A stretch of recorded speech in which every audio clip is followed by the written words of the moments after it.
ಮಾನ್ಯ ಕುಮಾರಸ್ವಾಮಿ ಅವರೇ, ನೀವು ಈ ಸ್ಟೋರಿಯನ್ನ ನೋಡ್ಲೇಬೇಕು. ನೀವು ಮಾತ್ರ ಅಲ್ಲ, ಸಾಮ್ರಾಟ್ ಅಶೋಕ್ ಅವರು ಕೂಡ ಈ ಸ್ಟೋರಿಯನ್ನ ನೀವು ನೋಡ್ಲೇಬೇಕು.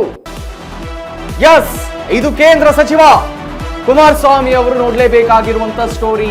ಸಾಮ್ರಾಟ್ ಅಶೋಕ್ ಅವರು ಕೂಡ ಇದನ್ನ ನೋಡ್ಲೇಬೇಕು. ಅಶೋಕ್ HDK ಜೊತೆಗಿದ್ದಂತ ಲೀಡರ್ಗಳೇ, ನೀವು ಕೂಡ ನೋಡಿ. ಇವತ್ತು ಬೆಳಿಗ್ಗೆ ನೀವು ತಿಂದ್ರಿ ಅಲ್ಲ, ಸೊಗಸಾಗಿ ರುಚಿಯಾದ ಆಹಾರವನ್ನ ನೀವೇನ್ ತಿಂದ್ರಿ, ಅದು ಹೆಂಗೆ ಇತ್ತು ಅಂತ ಗೊತ್ತಿದೆ ನಿಮ್ಗೆ. ಅಯ್ಯಯ್ಯೋ, ಇಡ್ಲಿ ವಡೆ ಜೊತೆ ಅದನ್ನ ಕೂಡ ತಿಂದು ಬಿಟ್ಟಿದ್ದೀರಾ ನೀವು.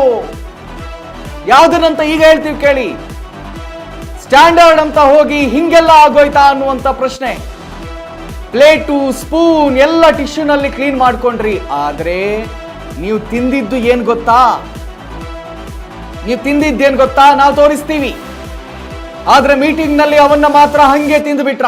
HDK ಅಶೋಕ್ ಅವರಿಗಷ್ಟೇ ಅಲ್ಲ, ಇದು ಎಲ್ಲರಿಗೂ ಕೂಡ ಅನ್ವಯವಾಗುತ್ತೆ. ಮಂತ್ರಿಗಳು, MLAಗಳು, MLCಗಳು, ನೀವೆಲ್ಲರೂ ಕೂಡ ಶುಚಿತ್ವ ಇದೆ ಅಂತ ಹೇಳಿ ಏನು ದೊಡ್ಡ ದೊಡ್ಡ ಹೋಟೆಲ್ಗಳಲ್ಲಿ ಹೋಗಿ ಊಟ ಮಾಡ್ತಾ ಇದ್ದೀರಿ, ನಿಮ್ಗೆಲ್ಲರಿಗೂ ಅನ್ವಯವಾಗುತ್ತೆ. ಇದನ್ನ ನೀವು ನೋಡ್ಲೇಬೇಕು. ಶುಚಿಯಾಗಿದೆ, ನೋಡೋದಕ್ಕೆ ಚೆನ್ನಾಗಿದೆ ಅಂತ ಹೇಳಿ ಇವತ್ತು ಬೆಳಿಗ್ಗೆ ನೋಡಿ ಎಲ್ಲ ಮುಖಂಡರು ತಿಂತ ಇದ್ದಾರೆ ನೋಡಿ. ಅಶೋಕ್ ಅವರು, ಸಾಮ್ರಾಟ್ ಕುಮಾರಸ್ವಾಮಿ ಅವರು, ಅವರೆಲ್ಲರೂ ಸವಿಯಾಗಿ ರುಚಿಯಾಗಿದೆ ಅಂತ ಹೇಳ್ಬಿಟ್ಟು ಎರಡೆರಡು ಸತಿ ಸ್ಪೂನನ್ನೆಲ್ಲ ಕ್ಲೀನ್ ಮಾಡಿಕೊಂಡು ನೀವು ತಿಂದ್ರಲ್ಲ.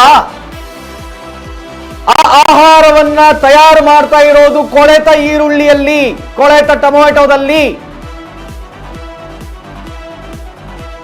ಗಬ್ಬೆದ್ದು ಹೋಗಿರುವ ಕಿಚನ್ನ ಕಥೆಗಳನ್ನ ನಾನು ನಿಮ್ಮೆದುರಿಗೆ ಹೇಳ್ತಾ ಇದ್ದೀನಿ.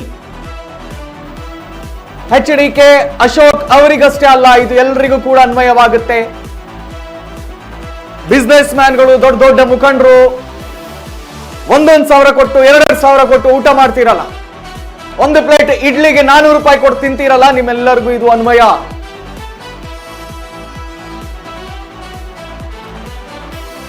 ಏರ್ಪೋರ್ಟ್ ಕ್ವಾಲಿಟಿಯ ಅಥವಾ ಸ್ಟಾರ್ ಕ್ವಾಲಿಟಿಯ, ಆ ಸ್ಟಾರು, ಈ ಸ್ಟಾರು, 3 ಸ್ಟಾರು, 4 ಸ್ಟಾರ್, 5 ಸ್ಟಾರ್ ಅವರವರಿಗೆ ಅವರೇ ಹೇಳ್ಕೊಳ್ತಾರೆ ನಮ್ಗಿದ್ದ ಸ್ಟಾರು ಅಂತ ಹೇಳಿ.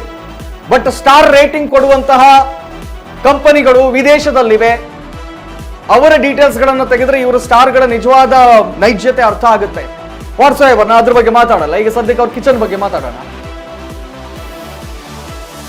ಸವಿಯಾಗಿ ರುಚಿಯಾಗಿದೆ ಅಂತ ನೀವೆಲ್ಲ ಏನ್ ತಿಂದ್ರಿ, ನೀವೆಲ್ಲರೂ ನೋಡ್ಬೇಕಾಗಿರುವಂತ ಸ್ಟೋರಿ. ಯಾಕಂದ್ರೆ ಈ ರಾಜಕಾರಣಿಗಳು, ಈ ಬಿಸ್ನೆಸ್ ಮ್ಯಾನ್ಗಳು ಜನಸಾಮಾನ್ಯರು ತಿನ್ನುವಂತ ಹೋಟೆಲ್ಗಳಲ್ಲಿ ತಿನ್ನಲ್ಲ. ಇವ್ರು ತಿನ್ನೋದು ದೊಡ್ಡ ದೊಡ್ಡ ಹೋಟೆಲ್ಗಳಲ್ಲಿ. ಆ ಹೋಟೆಲಿನ ಕಥೆಯನ್ನ ಎಳೆಯಾಗಿ ಸಂಪೂರ್ಣ ವಾಹಿನಿ ಇವತ್ತು ನಿಮ್ಮೆದುರಿಗೆ ತೆರೆದಿಡ್ತಾ ಇದೆ. ಸೊ ಇದ್ರ ಬಗ್ಗೆ ಇನ್ನೊಂದು ಬ್ರೇಕಿಂಗ್ಸ್ ಬರ್ತಾ ಇದೆ, ನಾನು ನಿಮ್ಮೆದುರಿಗೆ ತೋರಿಸ್ತೀನಿ.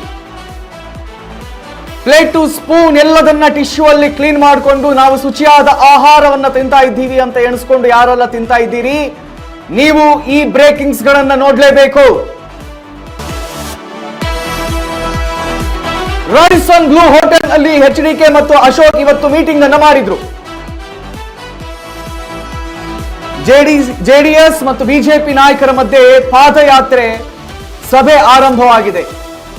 ಬೆಳಿಗ್ಗೆ ಅಲ್ಲೇ ಬ್ರೇಕ್ಫಾಸ್ಟ್ ಮಾಡಿದ್ದಂತ BJP ಮತ್ತು JDS ಲೀಡರ್ಸ್, ನೀವು ಈ ಸ್ಟೋರಿಯನ್ನು ನೋಡ್ಲೇಬೇಕು. ಅದೇ ರಾಡಿಸನ್ ಬ್ಲೂ ನಲ್ಲಿ ಪತ್ತೆಯಾಗಿದೆ ಕೊಳೆತ ತರಕಾರಿಗಳು. ಅದೇ ಕೊಳೆತು ಹೋಗಿರೋ ತರಕಾರಿಗಳಲ್ಲಿ ಅಡಿಗೆ ಮಾಡಿ ನಿಮ್ಗೆ ಬಳಸಿದ್ದಾರೆ. ಆಹಾರ ಇಲಾಖೆ ಅಧಿಕಾರಿಗಳ ರೈಡ್ ವೇಳೆ ಕೊಳೆತ ತರಕಾರಿ ಪತ್ತೆ ಆಗಿದೆ. ಇಡ್ಲಿ ಸಾಂಬಾರ್ಗೆ ಹಾಕೋದು ಅದೇ ತರಕಾರಿ, ಚಟ್ನಿಗೆ ಅದೇ ಈರುಳ್ಳಿ. ಯಾವ ಈರುಳ್ಳಿ? ಕೊಳೆತು ಹೋಗಿರೋ ಈರುಳ್ಳಿ. 105 kg ಅವಧಿ ಮೀರಿದಂತ ಆಹಾರ ಪದಾರ್ಥಗಳನ್ನ ಸೀಸ್ ಮಾಡಲಾಗಿದೆ. 50 kg ಕೋಳಿ ಮಾಂಸ, 25 kg ಮಾಂಸ, 23 kg ಮೀನು. ಪ್ರತಿಷ್ಠಿತ ಹೋಟೆಲ್ ರಾಡಿಸನ್ ಬ್ಲೂ ಬಂಡವಾಳ ಬಯಲಾಗಿದೆ. ರಾಜ್ಯದ ದೊಡ್ಡ ದೊಡ್ಡ ಮಂತ್ರಿಗಳು, MLAಗಳು ಹೋಗುವಂತ ಹೋಟೆಲ್, ವಿಧಾನಸೌಧ ಹತ್ತಿರದಲ್ಲೇ ಇರುವಂತಹ ಪ್ರತಿಷ್ಠಿತ ಸ್ಟಾರ್ ಹೋಟೆಲ್ ಇದು. ಸಾವಿರ ಬಿಲ್ ಮಾಡುವಂತ ಹೋಟೆಲ್ ನಲ್ಲಿ ಇದೆಂತ ಮೋಸ ಅನ್ನುವಂತ ಪ್ರಶ್ನೆ. ರೈಡ್ ಮಾಡಲಾಗಿದೆ. ತರಕಾರಿಗಳನ್ನ, ಬೇರೆ ಬೇರೆ ವಸ್ತುಗಳನ್ನ ಸೀಸ್ ಕೂಡ ಮಾಡಲಾಗಿದೆ. ವೈ, ಯಾಕೆ ಅನ್ನುವಂತ ಪ್ರಶ್ನೆ. ಹಾಗಾದ್ರೆ ತರಕಾರಿಗಳು ಸರಿ ಇರಲಿಲ್ವಾ ಅಲ್ಲಿ ಅನ್ನುವಂತ ಪ್ರಶ್ನೆ ನಮ್ಮ ಹತ್ರ ಮೂಡ್ತಾ ಇದೆ. ಇವತ್ತು ಬೆಳಿಗ್ಗೆನೆ ರೈಡ್ ಮಾಡಲಾಗಿದೆ. ಕುಮಾರಸ್ವಾಮಿ ಅವರು ಇವರೆಲ್ಲ ಎಲ್ಲಿ ಏನ್ ತಿಂದ್ರೋ ಅದೇ ರಾಡಿಸನ್ ಬ್ಲೂ ಹೋಟೆಲ್ ನಲ್ಲಿ ಇವತ್ತು ರೈಡ್ ಮಾಡಲಾಗಿದೆ. ಅವರ ಸ್ಟೋರ್ ರೂಮ್ ಅನ್ನ ರಾಡಿಸನ್ ಬ್ಲೂ ಹೋಟೆಲ್ ನಲ್ಲಿ HDK ಅಶೋಕ್ ಮೀಟಿಂಗ್ ಅನ್ನು ಮಾಡಿದ್ದಾರೆ. JDS ಬಿಜೆಪಿ ನಾಯಕರ ಮಧ್ಯೆ ಪಾದಯಾತ್ರೆ ಸಭೆಯನ್ನು ಕರೆಯಲಾಗಿತ್ತು. ಬೆಳಿಗ್ಗೆ ಅಲ್ಲೇ ಬ್ರೇಕ್ಫಾಸ್ಟ್ ಮಾಡಿದ್ರು ಬಿಜೆಪಿ ಮತ್ತು JDS ನ ಲೀಡರ್ಸ್ಗಳು. ಅದೇ ರಾಡಿಸನ್ ಬ್ಲೂ ನಲ್ಲೇ ಪತ್ತೆಯಾಗಿದೆ ಕೊಳೆತ ತರಕಾರಿ. ಇನ್ನು ಈ ವಿಚಾರದ ಕುರಿತಾಗಿ ಹೆಚ್ಚಿನ ಮಾಹಿತಿಯನ್ನು ನೀಡ್ತಾರೆ ನಮ್ಮ ಪ್ರತಿನಿಧಿ ವಿನೋದ್. ನನ್ನ ಜೊತೆ ನೇರ ಸಂಪರ್ಕದಲ್ಲಿದ್ದಾರೆ. ವಿನೋದ್, ರಾಡಿಸನ್ ಹೋಟೆಲ್ ನಲ್ಲಿ, ರಾಡಿಸನ್ ಅಂತ ಮಾತ್ರ ಅಲ್ಲ, ರಾಜ್ಯದ ಅನೇಕ ಸ್ಟಾರ್ ಹೋಟೆಲ್ಗಳು ಅಂತ ತಮ್ಮನ್ನ ತಾವು ಸ್ವಯಂ ಘೋಷಿತವಾಗಿ 5 ಸ್ಟಾರ್ 3 ಸ್ಟಾರ್ ಅಂತ ಹೇಳ್ಕೊಂಡಿರುವಂತ ಅನೇಕ ಹೋಟೆಲ್ಗಳಲ್ಲಿ, ನಾ ರಾಡಿಸನ್ ಬಗ್ಗೆ ಮಾತ್ರ ಮಾತಾಡ್ತಾ ಇಲ್ಲ, ಅಂತ ಅನೇಕ ಹೋಟೆಲ್ಗಳಲ್ಲಿ ಇವತ್ತು ರೈಡ್ ಆಗ್ತಾ ಇದೆ. ಇವನ್ ರಾಡಿಸನ್ ನಲ್ಲಿ ಇವತ್ತೇನು ಕುಮಾರಸ್ವಾಮಿ ಅವರು ಅಥವಾ ಇನ್ನು ಕೆಲವರೆಲ್ಲ ಊಟ ಮಾಡಿದ್ರು, ಅಲ್ಲೂ ಕೂಡ ರೈಡ್ ಆಗಿದೆ. ಏನೇನು ಅಪ್ಡೇಟ್ಸ್ಗಳು ಲಭ್ಯವಾಗ್ತಾ ಇದೆ ವಿನೋದ್? ಕಾರ್ತಿಕ್, ಇವತ್ತು ಏನು ಕೆಲವೊಂದಿಷ್ಟು ಆಹಾರ ಸುರಕ್ಷತೆ ಇಲಾಖೆ ಅಧಿಕಾರಿಗಳು ನಗರದ ಪ್ರತಿಷ್ಠಿತ ಅಂದ್ರೆ ಪಂಚತಾರ ಹೋಟೆಲ್ಗಳು ಮತ್ತೆ 5 ಸ್ಟಾರ್ ಮತ್ತೆ 7 ಸ್ಟಾರ್ ಹೋಟೆಲ್ಗಳ ಮೇಲೆ ದಿಢೀರಾಗಿ ಒಂದು ದಾಳಿಯನ್ನು ಮಾಡಿದ್ದಾರೆ. ಅಂದ್ರೆ ಈ ಒಂದು ದಾಳಿ ಕೇವಲ ಇವತ್ತಿನ ದಿನಕ್ಕೆ ಮಾತ್ರ ಸೀಮಿತವಾಗಿ ನಿನ್ನೆನೂ ಸಹ ಒಂದು ಬೇರೆ ಬೇರೆ ಹೋಟೆಲ್ಗಳಲ್ಲಿ ದಾಳಿ ಮಾಡಿದ್ರು.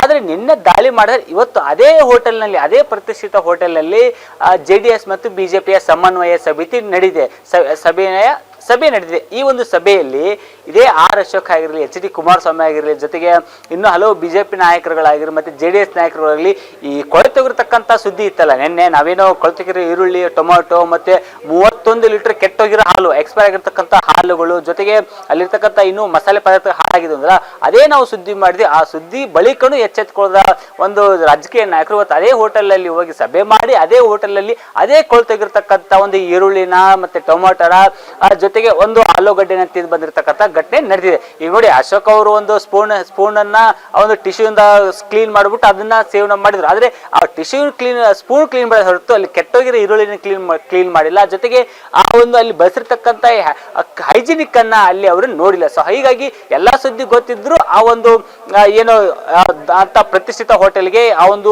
JDS ನಾಯಕರು, ಬಿಜೆಪಿ ನಾಯಕರು ಸಮನ್ವಯ ಸಮಿತಿಯನ್ನು ಮಾಡಿದ್ರು. ಇಲ್ಲಿ ಕೇವಲ ನಾವು ರಾಡಿಸನ್ ಹೋಟೆಲ್ ಅಷ್ಟೇ ಅಲ್ಲ, ಬೇರೆ ಬೇರೆ ಹೋಟೆಲ್ಗಳಲ್ಲೂ ಸಹ ಒಂದು ಈ ತರ ಪರಿಸ್ಥಿತಿಗಳು ಇದ್ದೇ ಇದೆ. ಆ ಒಂದು ಪರಿಸ್ಥಿತಿಯಲ್ಲಿ ಅಷ್ಟೆಲ್ಲ ಒಂದು ಪ್ರಸ್ತುತವಾಗಿ ರಾಜಕೀಯವಾಗಿ ಅಂದ್ರೆ ಈ ಘಟನೆಗಳು ನಡೀತಾ ಇದೆ ಅಲ್ಲ, ಏನಂದ್ರೆ ಒಂದು ಆಹಾರ ಸುರಕ್ಷತೆ ಇಲಾಖೆ ದಾಳಿ ಮಾಡಿದ್ರೆ ನಾವು ಇಲ್ಲಿ ಹೋಗ್ಬಾರ್ದು, ಈ ತರ ಆಹಾರ ತಿನ್ನಬಾರ್ದು ಅಂದ್ಬಿಟ್ಟು, ಆದ್ರೆ ಅಲ್ಲೇ ಆ ಒಂದು ಆಹಾರ ತಿಂದಕ್ಕೆ ನಿಜಕ್ಕೂ ಒಂದು ಎಲ್ಲೋ ಒಂದ್ ಕಡೆ ಇದು ರಾಜಕೀಯ ನಾಯಕರಿಗೆ ಒಂದು ರೂಲ್ಸ್ ಅನ್ನ ಮಾತಾಡ್ತಾರೆ, ಮತ್ತೆ ಅವರೇ ಒಂದು ಎಲ್ಲೋ ಒಂದ್ ಕಡೆ ಅಂದ್ರೆ ಒಂದು ರೂಲ್ಸ್ ನ ಬ್ರೇಕ್ ಮಾಡ್ತಾರೆ ಅನ್ನೋದು ಒಂದು ಕಾಡ್ತಿದೆ. ವಿನೋದ್, ನಿಮ್ಮ ಹತ್ರ ಮಾತಾಡಿಸ್ತೀನಿ. ಇನ್ನಷ್ಟು ಅಪ್ಡೇಟ್ಸ್ ಗಳು ಇಲ್ಲಿ ಲಭ್ಯವಾಗ್ತಾ ಇದೆ ಇದೇ ವಿಚಾರಕ್ಕೆ ಸಂಬಂಧಪಟ್ಟಂತೆ.